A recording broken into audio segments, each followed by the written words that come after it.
بسم اللہ الرحمن الرحیم۔ السلام علیکم۔ پارہ 14 سورہ نحل رکوع نمبر 14۔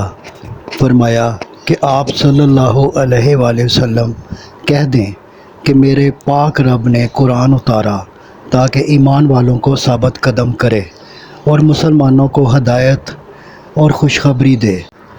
فرمایا وہ کہتے ہیں کہ اسے ایک اجمی شخص سکھاتا ہے۔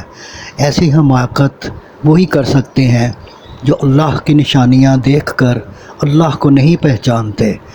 قیامت کو ان منکروں کے لیے بڑا عذاب ہے۔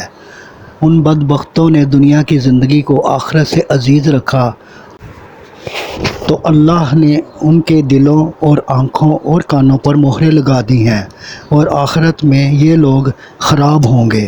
اور جو ایمان لائے، ہجرت کی، جہاد کیا، صبر و استقلال کے ساتھ دین پر جمے رہے، اللہ ان کی پہلی لغزشیں معاف کر دے گا۔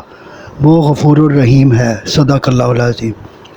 گزارش ہے کہ چینل کو سبسکرائب کر دیں اور گھنٹی کے بٹن کو دبا دیں۔ دعا ہے کہ اللہ تعالیٰ آپ کو صحت و تندرستی والی لمبی زندگی عطا فرمائے۔ آمین آمین آمین یا رب العالمین۔